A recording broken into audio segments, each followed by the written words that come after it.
بكت عيني بكت عيني بكت عيني على ذنبي وما لاقيت من كربي فيا ذلي ويا خجلي إذا ما قال لي ربي أما استحييت تعصيني ولا تخشى من العتب.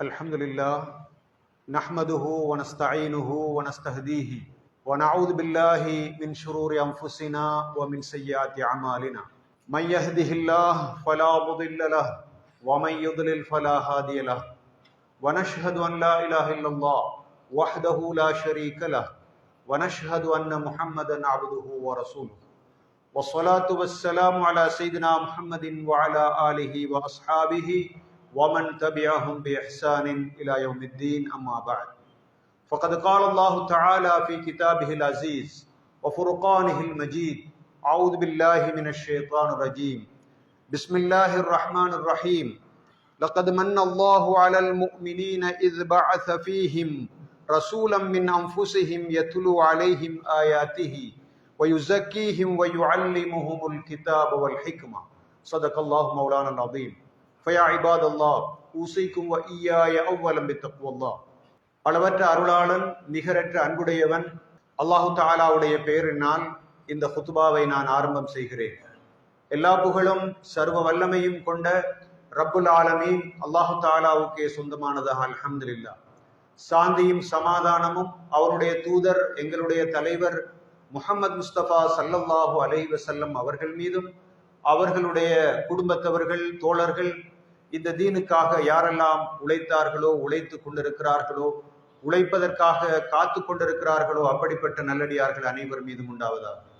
இந்த புனிதமான வெள்ளிக்கிழமை தினத்திலே அல்லாஹ்வுடைய கட்டளை ஏற்றவர்களாக அவனுடைய மஸ்ஜிதிலே அமர்ந்திருக்கின்ற அல்லாஹு தஆலாவுடைய நல்லடியார்கள், அல்லாஹ்வுக்கு சுப்ஹானஹு வ தஆலாவை எல்லா சந்தர்ப்பங்களிலும் எல்லா இடங்களிலும் பயந்து கொள்ளும்படி அஞ்சிக் கொள்ளும்படி முதலில் எனக்கும் அப்பால் உங்களுக்கும் நான் வசியத்து செய்து கொள்ள விரும்புகிறேன். அல்லாஹு தஆலாவுடைய நல்லடியார்களே, அல்லாஹு தஆலாவுடைய ஏற்பாடு எங்களுடைய உடம்பை அல்லாஹு தஆலா படைத்து அந்த உடம்பு நல்ல முறையில் வாழ வேண்டும் வளர வேண்டும் என்பதற்கான ஏற்பாடுகளை செய்திருப்பது போன்றே சோதனைக்காக அந்த உடம்பிலே நோய்களையும் ஏற்படுத்துகிறான். அந்த உடம்பிலே காய்ச்சல் வருகிறது, தலைக்குத்து வருகிறது, கேன்சர் வருகிறது, கிட்னியிலே பிரச்சனை வருகிறது. இப்படிப்பட்ட எத்தனையோ வகையான பிரச்சனைகள் நோய்கள் அந்த உடம்பை அணுகக்கூடிய வாய்ப்பு இருக்கிறது. இது அல்லாஹ்வுடைய ஏற்பாடு. இந்த நோய்கள் வராமல் பாதுகாத்து கொள்ள வேண்டியது மனிதனுடைய கடமை. நோய்கள் வந்துவிட்டால் அதற்காக வேண்டி சிகிச்சை செய்ய வேண்டும் என்பதும் அவனுடைய பொறுப்பு கடமையாக இருக்கிறது. அல்லாஹ்வுடைய நல்லடியார்களே, அதே போன்றுதான் எங்களுடைய உள்ளத்தை, எங்களுடைய கல்பை, எங்களுடைய நஃப்ஸை படைத்த அல்லாஹு தஆலா சோதனைக்காக வேண்டி அந்த உள்ளத்திலே மனோ இச்சைகளை வைத்திருக்கிறான், ஷைத்தானுடைய ஊசலாட்டங்களை வைத்திருக்கிறான். எப்படி உடம்புக்கு நோய்கள் வருத்தங்கள் பிரச்சனைகள் வருமோ அது போன்றுதான் உள்ளத்திற்கும் எமது கல்புக்கும் எமது நஃப்ஸுக்கும் நோய்கள் பிரச்சனைகள் வரும். வராமல் பாதுகாத்து கொள்ள வேண்டியது மனிதனுடைய கடமை. அப்படி வந்தால் அந்த நோய்களிலிருந்து விடுதலை அடைவதற்கு, விமோசனம் அடைவதற்கு மனிதன் நிச்சயமாக முயற்சிக்க வேண்டும். அல்லாஹ்வுடைய நல்லடியார்களே, உடம்புக்கு எவ்வாறு நோய்கள் ஏற்படுகின்றனவோ அதே போன்றுதான் எமது உள்ளத்திற்கும் நோய்கள் வரும். அதற்கு அம்ராதுல் குலூப் என்று நாங்கள் சொல்லுவோம். உள்ளத்தை பாதிக்கக்கூடிய நோய்கள், உடலுக்கு வரக்கூடிய நோய்களை விடவும் உள்ளத்தை பாதிக்கக்கூடிய நோய்கள் மிகவும் பாரதூரமானவை. மனிதனுடைய உடம்பினால் வெளியாகக்கூடிய எல்லா விதமான பாவச் செயல்களுக்கும் அந்த உள்ளத்திலே இருக்கின்ற நோய்கள் தான் காரணமாக அமையும். ஒரு மனிதனுடைய உள்ளத்திலே வரக்கூடிய நோய்களாக பெருமை, பொறாமை, வஞ்சகம், சூதுவாது, முகஸ்துதி, ஷிர்கு, நயவஞ்சகத்தனம், குஃப்ரு போன்ற எத்தனையோ வகையான நூற்றுக்கணக்கான நோய்கள் மனிதனுடைய உள்ளத்தை பாதிக்கின்றன. அல்லாஹ்வுடைய நல்லடியார்களே, எப்படி ஒரு மனிதனுடைய உடம்பை பொறுத்தவரையில் அவனுடைய உடம்பிலே வரக்கூடிய நோய்கள் முற்றிவிட்டால், அது ஆபத்தான கட்டத்தை அடைந்து விட்டால் அவனுக்கு மரணம் சம்பவிக்குமோ, அதே போன்று அவனுடைய உடலை உள்ளத்தை தாக்கக்கூடிய நோய்கள் முற்றிவிட்டால், முக்கியமான கட்டத்தை அடைந்து விட்டால், அந்த நேரத்திலே அந்த உள்ளம் இறந்துவிடும், மரித்துவிடும். அந்த நேரத்திலே அந்த மனிதன் ஒரு மிருகமாக மாறிவிடுகிறான். அல்லாஹ்வுடைய நல்லடியார்களே, ஒரு மனிதனுடைய உள்ளத்திலே பொறாமை வருகிறது என்றால், அந்த பொறாமை சாதாரணமாக இருந்து விட்டால் அது ஆபத்து தான். இருந்தாலும் அந்த பொறாமை தீ என்பது, ஹசது என்பது ஆபத்தான கட்டத்தை அடைகின்ற பொழுதும் அந்த மனிதனை அது கொலை செய்ய தூண்டும், அந்த மனிதனை புறம் பேச தூண்டும், அந்த மனிதனுக்கு எத்தனையோ வகையான பாவங்களை செய்வதற்கு அந்த பொறாமை என்பது அவனை தூண்டிக் கொண்டிருக்கும். எந்த மனிதனுடைய உள்ளத்திலே பதவிகள் மீதான ஆசை, ஹுப்புல் ஜாஹ் என்று அரபிலே சொல்லுவார்கள், அது மிகைத்து விடுமோ, அந்த நேரத்திலே ஆட்சியை கைப்பற்றுவதற்காக, மனிதர்களை துரத்துவதற்காக, தன்னுடைய சிம்மாசனத்தை பாதுகாப்பதற்காக மனிதர்கள் எத்தனையோ வகையான கொலைகளையும் அட்டூழியங்களையும் செய்வதை நாங்கள் பார்க்கின்றோம். எனவே மனிதனுடைய நாவினால் வெளியாக கூடிய பாவங்களாகிய பொய் பேசுவது, புறம் பேசுவது, கோள் சொல்வது, மற்றவர்களை பற்றி தப்பான கருத்துக்களை பரப்புவது போன்ற உடல் நாவினால் வெளியாக கூடிய பாவங்களாக இருக்கலாம், அல்லது அடிப்பது, கொலை செய்வது, மற்றவர்களை துன்புறுத்துவது போன்ற உடம்பினால் வெளியாகக்கூடிய பாவங்களாக இருக்கலாம். இந்த எல்லா பாவங்களுக்கும் அடிப்படையாக அமைவது உள்ளம், அடிப்படையாக அமைவது அவனுடைய நஃப்சு. எப்போது அவனுடைய நஃப்சு, அவனுடைய உள்ளம் மாசடைகிறதோ, நோய்வாய்ப்படுகிறதோ, அந்த நேரத்தில் அவன் ஒரு மிருகமாக மாறுகிறான், மனிதன் என்ற நிலையை விட்டு அப்பால் செல்லுகின்றான். எனவேதான் இஸ்லாத்திலே சொல்லப்பட்டிருக்கிறது தஸ்கியா என்ற ஒரு பகுதி. தஸ்கியா என்றால் பியூரிபிகேஷன்.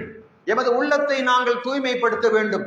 ஷிர்கிலிருந்து, குஃபரிலிருந்து, நிஃபாக் எனப்படக்கூடிய நயவஞ்சகத்தனத்திலிருந்து எமது உள்ளத்தை நாங்கள் பாதுகாக்க வேண்டும், அவற்றையெல்லாம் நாங்கள் துப்புரவு செய்ய வேண்டும் என்ற விஷயம் சொல்லப்பட்டிருக்கிறது. ரசூல் ஸல்லல்லாஹு அலைஹி வஸல்லம் அவர்கள் இந்த உலகத்துக்கு அனுப்பப்பட்டதனுடைய நோக்கங்களிலே ஒன்றை பற்றி அல்லாஹ் தஆலா குர்ஆனிலே சொல்லி காட்டுகின்றான்.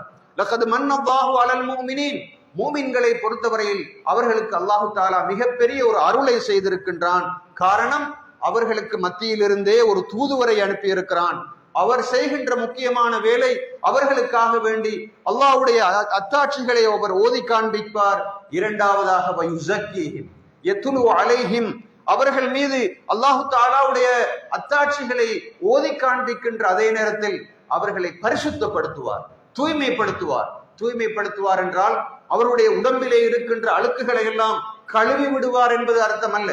அவருடைய முக்கியமான ஒரு பொறுப்பு மனிதனுடைய உள்ளத்திலே இருக்கின்ற இந்த முஹ்லிகாத் என்று இமாம்கள் பெயரிட்டிருக்கின்ற இந்த அம்ராதுல் குலூப் எனப்படுகின்ற உள்ளத்தை பாதிக்கின்ற இந்த பயங்கரமான உள நோய்களில் இருந்து உள்ளத்தை பாதுகாப்பதற்காக வேண்டி, பரிசுத்தப்படுத்துவதற்காக வேண்டி நபி அவர்கள் ஸல்லல்லாஹு அலைஹி வஸல்லம் அவர்கள் அனுப்பப்பட்டார்கள் என்று இஸ்லாத்தினுடைய மிக முக்கியமான ஒரு நோக்கத்தை பற்றி அல்லாஹ் தஆலா குர்ஆனிலே சொல்கிறான்.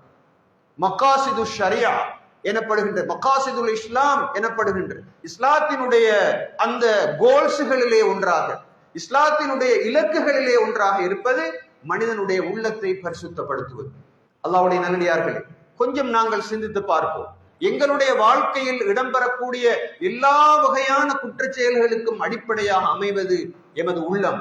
ஒரு மனிதனுடைய உள்ளம் ஆரோக்கியமாக இருக்குமாக இருந்தால், நல்ல சிந்தனைகளுடைய எட்டிடியூட்களுடைய பிறப்பிடமாக அது இருக்குமாக இருந்தால், நிச்சயமாக அவனுடைய செயல்பாடுகள் எல்லாம் அழகாக இருக்கும். அவன் நல்ல மனிதனாக உலகத்திலே நடமாடுவான். அப்படி இல்லாமல் அவனுடைய உள்ளத்திலே மாசுபட்டதாக இருக்குமாக இருந்தால், அந்த உள்ளம் நோய்வாய்ப்பட்டதாக இருக்குமாக இருந்தால், அதிலே பொறாமை, பெருமை, வஞ்சகம், சூதுவாது, முகஸ்துதி போன்ற மிக மோசமான பண்புகள் அந்த உள்ளத்தை ஆட்டி படைக்குமாக இருந்தால், நிச்சயமாக அவன் உலகத்திலே மனிதன் என்ற நிலையை விட்டும் அப்பால் சென்று அவன் அப்பால் போய் ஒரு மிருகமாக மாறக்கூடிய ஒரு சூழ்நிலை ஏற்படும் என்பதை மறந்துவிடக் கூடாது. அல்லாஹ்வுடைய நல்லடியார்களே, அல்லாஹ் தஆலா குர்ஆனிலே சொல்லுகின்றான், கத் அஃப்லஹ மன் ஸக்காஹா, நிச்சயமாக அந்த மனிதன் வெற்றி பெற்று விட்டான். யார் அந்த மனிதன்? யார் அந்த உள்ளத்தை பரிசுத்தப்படுத்தினானோ, பியூரிஃபை பண்ணினானோ, தன்னுடைய ஆத்மாவை பரிசுத்தப்படுத்தினானோ அந்த மனிதன் வெற்றி அடைந்து விட்டான் என்று அல்லாஹு தாலா குர்ஆனிலே பல இடங்களிலே சொல்லி காட்டுகின்றான். அல்லாஹ்வுடைய நல்லடியார்களே, வெற்றி எதிலே தங்கி இருக்கிறது, ஜெயம் எதிலே தங்கி இருக்கிறது என்றால் மனிதன் தனது உள்ளத்தை பாதுகாத்துக் கொள்வதில்லை, உள்ளத்தை நோய்களை விட்டும் பாதுகாத்துக் கொள்வதிலே தான் அவனுடைய வெற்றி இருக்கிறது. ஒவ்வொருவரும் எமது மனதிலே கையை வைத்து நாங்கள் கேட்டு பார்ப்போம், என்னுடைய உள்ளம், என்னுடைய கல்பும், என்னுடைய நஃப்ஸ் என்பது எந்த நிலையில் இருக்கிறது? அதிலே நோய்கள் இருக்கின்றனவா? அது ஷைத்தானுடைய செல்வாக்குக்கு உட்பட்டதாக இருக்கிறதா? அது மனோ இச்சைகளுடைய செல்வாக்குக்கு உட்பட்டதாக இருக்கிறதா என்று அடிக்கடி நாங்கள் சிந்தித்து பார்க்க வேண்டும். சுவர்க்கத்திலே ஆதம் அலைஹிஸ்ஸலாம் அவர்கள் படைக்கப்பட்டார்கள். அந்த சந்தர்ப்பத்திலே ஷைத்தான் வந்து அவர்களுடைய உள்ளத்திலே ஒரு ஊசலாட்டத்தை போடுகின்றான். அந்த ஊசலாட்டத்துக்கு காரணம் என்ன? அவருடைய உள்ளத்திலே ஏற்பட்ட பொறாமை. நான் நெருப்பினால் படைக்கப்பட்டிருக்கின்றேன், இந்த ஆதம் களிமண்ணினால் படைக்கப்பட்டிருக்கிறார், அவருக்கு சுஜூது செய்யும்படி எனக்கு அல்லாஹு தாலா கட்டளை இடுகின்றான், நான் நிச்சயமாக சுஜூது செய்ய மாட்டேன், நான் பெரியவன் என்ற அந்த அகந்தை, அந்த அகம்பாவம் அங்கு ஏற்பட்டதன் காரணமாக அவன் சுவர்க்கத்தை விட்டே வெளியேற்றப்படுகின்றான். எனவே உலகத்துக்கு மனிதன் வருவதற்கு முன்னாலேயே சுவர்க்கத்துக்குள் இடம்பெற்ற பாவமாக கருதப்படுவது கொலையோ கொள்ளையோ அல்ல, ஆட்சி மாற்றமோ அல்ல. அங்கு இடம்பெறுகின்ற முதலாவது பாவம் பொறாமை எனப்படக்கூடிய பாவம். ஆதம் அலைஹிஸ்ஸலாம் அவர்களுக்கு முக்கியத்துவம் வழங்கப்பட்டிருக்கிறது, அவர்களுக்கு அல்லாஹு தாலா கண்ணியத்தை கொடுத்திருக்கிறான். அதனை கண்டு தாங்கிக் கொள்ள முடியாமல் ஷைத்தான் விரும்புகின்றான். அதன் காரணமாக அவனுடைய உள்ளத்திலே ஏற்பட்ட அந்த பொறாமையின் காரணமாக அப்படிப்பட்ட ஒரு பயங்கரத்தை அவன் செய்கின்றான். உலகத்திற்கு மனிதன் வருகின்றான். அந்த நேரத்திலே ஆதம் அலைஹிஸ்ஸலாம் அவர்களுடைய 2 பிள்ளைகள், காபில் ஹாபில் எனப்படக்கூடிய 2 பிள்ளைகள். அந்த 2 பேரிலே ஒருவர், காபில் என்பவர் ஹாபிலை கொலை செய்கிறார். அந்த கொலைக்கான காரணம் என்ன? பொறாமை. அந்த கொலைக்கு பின்புலமாக அமைகின்ற உந்து சக்தியாக அமைகின்ற அந்த காரணம் என்ன? ஹாபிலும் காபிலும் 2 பேரும் ஒரு சதக்காவை கொடுக்கிறார்கள், ஒரு உல்ஹியாவை கொடுக்கிறார்கள். அந்த சந்தர்ப்பத்திலே ஹாபிலிடமிருந்து அல்லாஹு தாலா சதக்காவை ஏற்றுக்கொள்கின்றான், அந்த குர்பானை ஏற்றுக்கொள்கின்றான். ஆனால் காபிலிடமிருந்து ஏற்றுக்கொள்ளவில்லை. எனவே காபில் ஹாபிலை கொலை செய்வதாக குர்ஆனிலே அல்லாஹு தாலா சொல்லுகிறான். உலகத்திற்கு மனிதன் வந்ததற்கு பின்னால் இடம்பெறக்கூடிய மிக முக்கியமான பாவமாக இருப்பது கொலை. அந்த கொலைக்கு பின்புலமாக இருப்பது பொறாமை என்பதை நாங்கள் விலகிக் கொள்கிறோம். அல்லாஹ்வுடைய நல்லடியார்களே, பொறாமை என்பது ஒரு சாதாரணமான குற்றம் அல்ல. அது கொலைக்கு இட்டு செல்லக்கூடிய குற்றம். அது மனிதர்களுக்கு மத்தியிலே வெறுப்பையும் மனிதர்களுக்கு மத்தியிலே பகைமையையும் உண்டு பண்ணக்கூடிய அளவுக்குள்ள பயங்கரமான குற்றம். அதன் காரணமாகத்தான் பொறாமை என்பது ஒரு மனிதனுடைய உள்ளத்திலே இருக்குமாக இருந்தால் ஈமானை எப்படி விறகை நெருப்பு சாப்பிடுமோ அது போன்றுதான் அந்த பொறாமை என்பது ஈமானை சாப்பிட்டு விடும் என்று ரசூல் ஸல்லல்லாஹு அலைஹி வஸல்லம் அவர்கள் சொன்னார்கள். அல்லாஹ்வுடைய நல்லடியார்களே, கொஞ்சம் சிந்தித்து பார்ப்போம். உலகத்திலே இடம்பெறக்கூடிய எல்லா பாவங்களுக்கும், அது ஆட்சிக்கான போராட்டமாக இருக்கலாம், ஆட்சியை தக்க வைத்துக் கொள்கின்ற போராட்டமாக இருக்கலாம், மற்றவர்களை பற்றி புறம் பேசுவதாக இருக்கலாம், கொலையாக இருக்கலாம், கொள்ளையாக இருக்கலாம், தப்பான முறையில் உழைப்பதாக இருக்கலாம். தப்பான முறையில் உழைப்பதற்கு எது பின்னணி என்று கேட்டால் ஹுப்பு துன்யா எனப்படக்கூடிய அந்த நோய், உள்ளத்திலே இருக்கின்ற அந்த உலகத்தின் மீதான மோகம், அளவு மீறிய பற்று. ஹுப்பு துன்யா என்பது உள்ளத்திலே இருக்கின்ற மிக முக்கியமான ஒரு நோய். ரியா எனப்படுகின்ற முகஸ்துதி உள்ளத்திலே இருக்கின்ற மிக முக்கியமான ஒரு நோய். இந்த நோய்கள் தான் மனிதனுடைய செயலாக வெளிப்படுகின்றன. மனிதர்கள் கெட்டு போயிருக்கிறார்கள் என்றால் அவர்களுடைய உள்ளம் கெட்டு போயிருக்கிறது. எனவே மாற்றத்தை ஆரம்பிக்க வேண்டும் இந்த உள்ளங்களிலே இருந்து.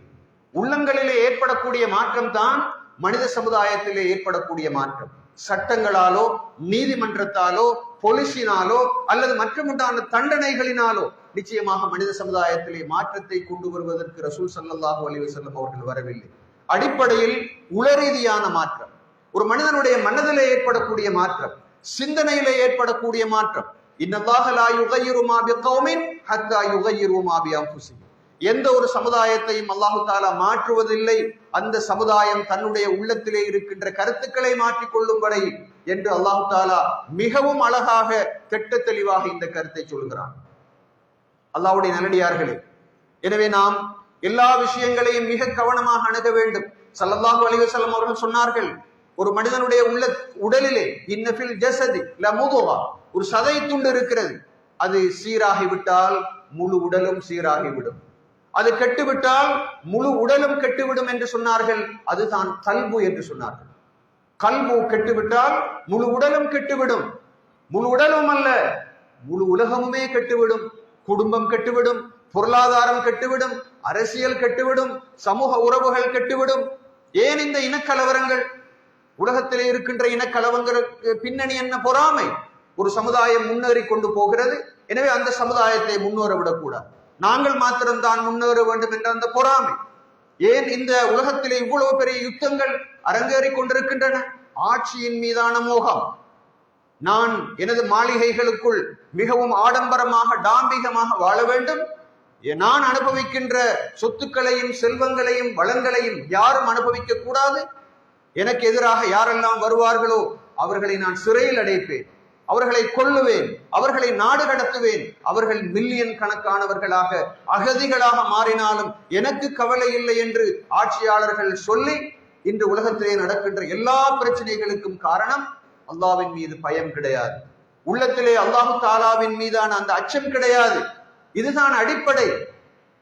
எமது சிறார்களை, எமது இளைஞர்களை நாங்கள் இந்த அடிப்படையில் அணுகாத போது, இந்த தஸ்கியாவை நாங்கள் செய்யாத போது, அடிப்படையான இந்த பயிற்சி திட்டத்தை அந்த இளைஞர்களுக்கு நாங்கள் வழங்காத போது நிச்சயமாக நாங்கள் மிகப்பெரிய தவறுகளை செய்தவர்களாக மாறுவோம். அல்லாஹ்வுடைய நல்லடியார்களே, எமது உள்ளத்தை நாங்கள் பாதுகாத்துக் கொள்ள வேண்டும். அல்லாஹ் தஆலா குர்ஆனிலே சொல்கிறான், லா தக்ரபுல் ஃபவாஹிஷ் மா ظஹர மின்ஹா வ மா பத்தன். நீங்கள் மானக்கேடான காரியங்கள், அது வெளிப்படையானவையாக இருந்தாலும் மறைமுகமானவையாக இருந்தாலும் அவற்றை நீங்கள் தவிர்த்து கொள்ளுங்கள் என்று சொல்கிறான். வெளிப்படையானவை என்றால் என்ன? கண்ணால் பார்க்கக்கூடிய நடவடிக்கைகள், அடிப்பது, ஏசுவது, கொலை செய்வது, வெட்டுவது, குத்துவது போன்ற இந்த கண்ணால் பார்க்கக்கூடிய விபச்சாரம் போன்ற இந்த கண்ணால் பார்க்கக்கூடிய பாவங்களை நீங்கள் தவிர்த்து கொள்ளுங்கள் என்பது போலவே கண்ணுக்கு புலப்படாத பாவங்கள், மறைந்திருக்கின்ற பாவங்கள், உள்ளத்தோடு தொடர்பான பாவங்களையும் நீங்கள் தவிர்த்து கொள்ளுங்கள் என்று அல்லாஹு தாலா குர்ஆனிலே சொல்லுகின்றானே, அது எந்த பாவம்? அதுதான் இந்த பாவம். அடிப்படையான இந்த பாவங்கள் என்பதை மறந்துவிடக்கூடாது. அல்லாஹ்வுடைய நல்லடியார்களே, கள்ளம் கபடம் இல்லாத உள்ளம், பொறாமை இல்லாத உள்ளம், மற்றவர்களை மன்னிக்கின்ற மனப்பாங்கு, எனக்கு கிடைக்காவிட்டாலும் மற்றவர்களுக்கு கிடைக்க வேண்டும் என்ற அந்த உயர்ந்த சிந்தனை, மற்றவர்கள் மீது அன்பு செலுத்துவது, மற்றவருடைய தவறுகளை மன்னிப்பது, அல்லாஹ்வுக்காக வேண்டி மாத்திரம்தான் நான் செயல்படுவேன் என்ற அந்த உணர்வோடு இருப்பது, எனக்கு அதிகாரம் கிடைக்காவிட்டாலும் பரவாயில்லை, பொருத்தமானவனுக்கு அதிகாரம் கிடைத்து விட்டு போகட்டும் என்று சிந்திப்பது, தூய்மையாக யோசிப்பது, அல்லாஹு தாலாவுக்காக வேண்டி என்று மாத்திரம் யோசிப்பது, இப்படிப்பட்ட உள்ளத்தை நானும் நீங்களும் அடைந்து கொள்ளும் வரைக்கும் நாளை மறுமையிலே வெற்றி பெற முடியாது. அப்படியான உள்ளத்திற்குத்தான் கல்புன் சலீம் என்பது அர்த்தமாகும். நபி இப்ராஹிம் அலைஹிஸ்ஸலாம் அவர்கள் அல்லாஹ்விடத்திலே ஒரு விஷயத்தை சூரத்துல் ஷுஆராவிலே சொல்லி காட்டுகிறார். அவர்கள் சொல்லுகிறார்கள், யௌம லா யன்ஃபஉ மாலும் வலா பனூன் இல்லா மன் அத்தல்லாஹ பிகல்பின் சலீம். அல்லாஹ்வுடைய நேசர், அல்லாஹ்வுடைய கலீல் இப்ராஹிம் அலைஹிஸ்ஸலாம் அவர்கள் சொல்லுவதாக அல்லாஹ் தஆலா சூரத்து ஷுஆராவிலே சொல்லுகின்றான். நாளை மறுமை நாள் எப்படிப்பட்டது என்றால், அந்த மறுமை நாள் எப்படிப்பட்டது? இப்ராஹிம் அலைஹிஸ்ஸலாம் அவர்கள் சொல்லுகிறார்கள், அந்த மறுமை நாளிலே மால் பனூன் எனப்படக்கூடிய சொத்து செல்வங்களோ பிள்ளை குட்டிகளோ நிச்சயமாக எந்த பிரயோசனத்தையும் தரமாட்டாது. யார் பரிசுத்தமான உள்ளத்தோடு, நிஷ்கலங்கமான உள்ளத்தோடு, தூய்மையான உள்ளத்தோடு வருகிறாரோ அவருக்கு மட்டும்தான் அது பிரயோசனம் தரும் என்று சொல்கிறார்கள். அல்லாஹ்வுடைய நல்லடியார்கள், நாம் வைத்திருக்கின்ற சொத்து செல்வங்களோ, எமது பதவிகளோ பட்டங்களோ, எமக்கு இருக்கின்ற ஆட்சியாளர்களோ, எமது படைகளோ பட்டாளங்களோ, எமது பணமோ எதுவும் எமது கியாமத்திலே எமக்கு கை கொடுக்க மாட்டாது. நாம் உலகத்தில் வாழுகின்ற பொழுது பொறாமை இல்லாமல், பெருமை இல்லாமல், ஷிர்க் இல்லாமல், நிஃபாக் எனப்படக்கூடிய நயவஞ்சகம் இல்லாமல் மற்றவர்களுக்கு கொடுத்து உதவக்கூடிய தாராள மனப்பான்மை கொண்டவர்களாக இந்த உலகத்திலே வாழ்ந்து விட்டு போனால் அதுதான் கல்புன் சலீம். இப்ராஹிம் அலைஹிஸ்ஸலாம் அவர்கள் சொல்லுகின்ற தத்துவம், அவர்கள் சொல்லுகின்ற கருத்து, நாளை மறுமையிலே சுவர்க்கத்துக்குள் எந்த மனிதன் நுழைவான்? யா ஐயத்துஹன் நஃப்ஸுல் முத்மஇன்னா, அமைதி அடைந்த ஆத்மாவே, இர்ஜிஇ இலா ரப்பிகி ராதியத்தன் மர்தியா, உனது இரட்சகரிடத்திலே நீ திரும்பி செல்வாயாக, திருப்தி கொண்டதாகவும் மற்றவர்களால் திருப்தி கொள்ளப்பட்டதாகவும் இருக்கின்ற நிலையிலே ஃபதுஹுலி ஃபீ இபாதி வதுஹுலி ஜன்னதி, எனது அடியார்கள் இருக்கின்ற சுவர்க்கத்துக்குள் நீ நுழைந்து விடுவாயாக, எனது சுவர்க்கத்துக்குள் நீ நுழைந்து விடுவாயாக என்று அல்லாஹு தாலா நாளை மறுமையிலே அப்படிப்பட்ட உள்ளத்தை பார்த்து தான் நிச்சயமாக சொல்லுவான். அல்லாஹ்வுடைய நல்லடியார்களே, சுவர்க்கத்துக்குள் நுழைய வேண்டும் என்ற ஆசை இருக்குமா? நல்லடியார்களோடு சுவர்க்கத்திலே வசிக்க வேண்டும் என்ற ஆர்வம் இருக்குமா? அப்படி இருந்தால் செய்ய வேண்டிய ஒரே ஒரு வேலை உள்ளத்தை பரிசுத்தப்படுத்த வேண்டும். அல்லாஹ்வுடைய நல்லடியார்கள், இஸ்லாம் முக்கியத்துவம் கொடுப்பது எதற்கு? வெளிரங்கத்துக்கு அல்ல, உள்ரங்கத்துக்கு. நாங்கள் மனிதர்களை பார்க்கின்றோம், அழகாக உடுத்திருப்பார்கள், வாசனை திரவியங்களை பூசியிருப்பார்கள், மிகவும் சிறப்பான ஆடைகள், மிகப்பெரிய டாம்பிகமான வாகனங்கள், மிகப்பெரிய சொத்துக்களுக்கும் செல்வங்களுக்கும் சொந்தக்காரர்களாக இருப்பார்கள். அப்படி இருக்கக்கூடாது என்று இஸ்லாம் சொல்லவே இல்லை. வசதியோடு வாய்ப்போடு வாழலாம். ஆனால் அதனை விடவும் முக்கியம் அந்த மனிதனுடைய உள்ளம். அந்த உள்ளத்திலே மகிழ்ச்சி, அந்த உள்ளத்திலே ஈமான், அந்த உள்ளத்திலே அன்பு, அந்த உள்ளத்திலே பக்குவம், அந்த உள்ளத்திலே இப்படிப்பட்ட நல்ல பண்புகள் குடியிருக்குமாக இருந்தால், அவன் ஒரு பெரிய ஏழையாக இருந்தால், அவன் வெளித்தோற்றத்திலே கவர்ச்சியற்றவனாக இருந்தாலும் அல்லாஹ்வுடைய சன்னிதானத்திலே அவன் உயர்ந்தவன் என்பதை மறந்துவிடக் கூடாது. அந்த உள்ளம் தான் அல்லாஹு தாலாவுக்கு மிகவும் விருப்பமான உள்ளம். அல்லாஹ்வுடைய நல்லடியார்களே, ஒரு தடவை ரசூல் ஸல்லல்லாஹு அலைஹி வஸல்லம் அவர்கள் சொல்கிறார்கள், அஃதலுன் நாசி குல்லு மஹ்மூமில் கல்ப், மனிதர்களுக்கு மத்தியிலே மிகவும் சிறந்தவன் யார்? சதூக்குல் லிசான், உண்மை பேசக்கூடியவன். மஹ்மூமுல் கல்ப், ஸல்லல்லாஹு அலைஹி வஸல்லம் அவர்கள் அப்படி சொன்ன உடனேயே மக்களுக்கு மத்தியிலே சிறந்தவன், உண்மை பேசக்கூடியவன், மஹ்மூமுல் கல்ப் என்று ஸல்லல்லாஹு அலைஹி வஸல்லம் அவர்கள் சொன்ன உடனேயே சஹாபாக்கள் கேட்கிறார்கள், யா ரசூலல்லாஹ், உண்மை பேசக்கூடிய மனிதன் என்றால் எங்களுக்கு யார் என்று தெரியும், மக்களுக்கு மத்தியிலே சிறந்தவன் என்று சொல்கிறீர்களே, ஆனால் மஹ்மூமுல் கல்ப் என்று சொன்னீர்களே, அவன் யார் என்று கேட்ட சந்தர்ப்பத்திலே ஸல்லல்லாஹு அலைஹி வஸல்லம் அவர்கள் சொல்லுகிறார்கள், எந்த உள்ளத்திலே பாவம் இல்லையோ, எந்த உள்ளத்திலே மற்றவர்களை அடக்கி ஒடுக்க வேண்டும் என்ற உணர்வு இல்லையோ, எந்த உள்ளத்திலே வஞ்சகம் இல்லையோ, எந்த உள்ளத்திலே ஹசது இல்லையோ, அந்த உள்ளத்தை கொண்ட மனிதன் தான் மஹ்மூமுல் கல்ப், பரிசுத்தமான உள்ளம் கொண்டவன். அப்படிப்பட்ட மனிதன் மனிதர்களுக்கு மத்தியிலே சிறந்தவன் என்ற கருத்தை ரசூல் ஸல்லல்லாஹு அலைஹி வஸல்லம் அவர்கள் சொன்னார்கள். அல்லாஹ்வுடைய நல்லடியார்கள், ஒருமுறை ஸல்லல்லாஹு அலைஹி வஸல்லம் அவர்கள் பயான் செய்து கொண்டிருக்கிறார்கள். அந்த நேரத்திலே சஹாபாக்களை பார்த்து சொல்லுகிறார்கள், ஒரு மனிதர் வருவார், அவர்தான் சுவர்க்கவாதி என்று சொல்லுகிறார்கள். சஹாபாக்களுக்கு ஆர்வமாக இருக்கிறது அந்த மனிதன் யார் என்று தெரிந்து கொள்வதற்கு. ஒரு மனிதர் வருகிறார், ஒன்று செய்துவிட்டு தன்னுடைய கைகளிலே பாதரட்சைகளை தூக்கி கொண்டு பள்ளிவாயலுக்குள் வந்து அவரிடத்திலே அமர்ந்து கொள்கிறார். மிகவும் சாதாரணமான மனிதன். அந்த மனிதனை யாரும் பெரிய அளவிலே அறிமுகம் கிடையாது. சஹாபாக்களுக்கு ஆர்வம் வருகிறது. அப்துல்லா இப்னு அம்ர் ரலியல்லாஹு தஆலா அன்ஹு அவர்கள் அந்த மனிதனுடைய நல்கர்மங்கள் என்ன என்று தெரிந்து கொள்வதற்காக வேண்டி 3 நாட்கள் அவருடைய வீட்டிலே தங்குகிறார்கள். தங்கிவிட்டு 3 நாள் பார்க்கிறார்கள், விசேஷமாக எந்த ஒரு அமலையும் அவர் செய்வதாக இல்லை. 3வது நாள் கேட்கிறார்கள், தோழரே, உங்களை பற்றி ஸல்லல்லாஹு அலைஹி வஸல்லம் அவர்கள் மிகவும் சிறப்பாக சுவர்க்கவாதி என்று சொன்னார்களே, அதற்கான காரணம் என்ன, உங்களிடத்தில் இருக்கின்ற ரகசியம் என்ன என்று கேட்ட பொழுது அவர்கள் சொல்லுகிறார்கள், என்னை பொறுத்தவரையிலே நான் எந்த ஒருவரை பற்றிய பொறாமை உணர்வும் என்னுடைய உள்ளத்திலே கிடையாது. யாருக்காவது அல்லாஹு தாலா ஏதாவது ஒரு அருளை செய்தால் அந்த அருளை பார்த்து பொறாமைப்படுகின்ற உணர்வு என்னிடத்திலே கிடையாது. ரிஷ் எனப்படுகின்ற ஏமாற்றுகின்ற, மற்றவர்களுடைய காலை வாரி விடுகின்ற அந்த உணர்வு என்னிடத்திலே கிடையாது. அந்த இரண்டும் தான் என்னை அந்த அந்தஸ்துக்கு உயர்த்தி இருக்கலாம் என்று நான் கருதுகிறேன் என்று அந்த சஹாபி சொன்னதாக முஸ்னத் அஹ்மதிலே பதிவு செய்யப்பட்டிருக்கின்ற ஒரு ஹதீஸிலே சொல்லப்பட்டிருக்கிறது.